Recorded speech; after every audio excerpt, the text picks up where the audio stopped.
Bueno, secretaria. Señor viceministro, tiene usted el uso de la palabra, unas respuestas cortas frente al tema y luego el doctor García da las conclusiones del debate. Señor viceministro, tiene usted el uso de la palabra. Gracias, señor presidente. Unas respuestas, atendiendo su solicitud, voy a dar hacer unos comentarios muy cortos sobre las preguntas que se hicieron y los comentarios que se hicieron después de mi intervención. La primera es sobre el tema de márgenes. El tema de la expansión volumétrica a razón de los cambios de temperatura es un tema que efectivamente tenemos que mirar con cuidado. Y tenemos que mirar con cuidado porque eso juega de ambas maneras. Cuando la temperatura está por encima de los 15.5 grados hay expansiones, cuando está por debajo hay contracciones. Entonces tenemos que mirarlo con cuidado y en qué sentido, y déjenme decirles el principio con el que nosotros queremos actuar consistentes con la política que hemos explicado. Tenemos que mirar los márgenes y tenemos que asegurarnos que los márgenes remuneran lo que tienen que remunerar, que no hay ni un peso más para ningún... ¿No se oye? ¿Se oye? Ahí sí.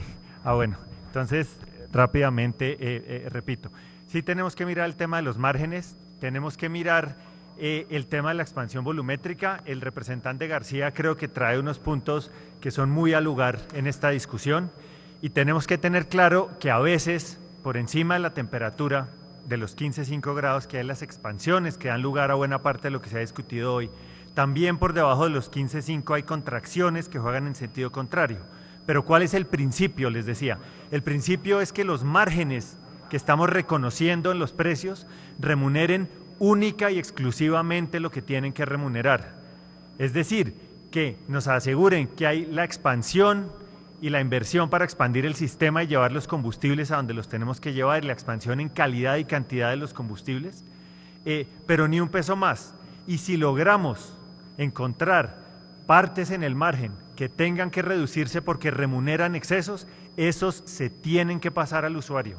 Esos no se pueden quedar en la cadena, se tienen que pasar al usuario los márgenes que no remuneren lo que necesitamos de la actividad en las distintas partes de la cadena. La segunda cosa que quisiera decir, que le quisiera decir a la representante Díaz cuando exponía su preocupación sobre el costo de oportunidad y cómo se calcula es, cuando nosotros miramos el Golfo de México, lo que estamos haciendo es, cuando usted ve la tarifa de fletes, estamos descontando el costo de transporte. ¿Por qué? Porque en el Golfo de México tiene un valor, pero ese mismo valor puesto en boca de refinería no puede ser igual de costoso, porque llevarlo hasta allá cuesta. Entonces, para hacerlo comparable tenemos que restar y no sumar los precios, porque si no incurriríamos en los problemas que usted señala, estaríamos teniendo un costo de oportunidad diferente del que los principios señalan.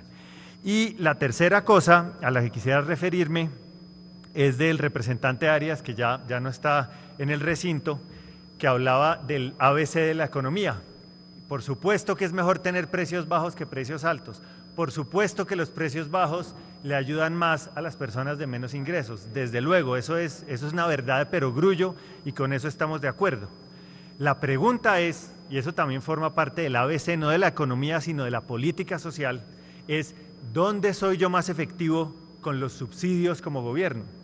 Yo estoy seguro que si yo cojo al 20% más pobre de la población, del cual solo 2% de esa masa pobre, ese 20% más pobre, solo el 2% tienen vehículos y hacen un consumo directo a través de sus vehículos de combustible. Si yo le pregunto a esa masa qué prefiere de subsidios, si prefiere que le subsidie el combustible, o que le subsidie la vivienda, o que le subsidie la educación, o que le subsidie las tarifas de servicios públicos, yo estoy absolutamente seguro que esa masa va a decir no nos subsidie la gasolina. Entonces, tenemos que mirar no solo cuál es el nivel de precios, sino si tiene sentido tener unos precios artificialmente bajos a los combustibles que proporcionalmente benefician más a los más ricos. Nosotros creemos que no, creemos que el esfuerzo está en otras áreas que le van a ayudar mucho más a la población pobre. Ya nos gastamos 22 billones de pesos subsidiando los combustibles en 4 años, creo que esa plata se hubiera podido gastar mucho mejor y hemos visto que los esfuerzos tienen que estar mucho mejor orientados. Tenemos que cuidar el presupuesto para atender lo importante y no atenderlo con precios de combustibles. Un comentario final a lo que decía el doctor Felipe, y es, desde luego, tenemos que ser muy juiciosos en vigilar la competencia. Si en el caso de su departamento o en alguno otro departamento hay ausencia de competencia que está haciendo que los precios estén más altos, ahí es donde tenemos que intervenir y ser implacables.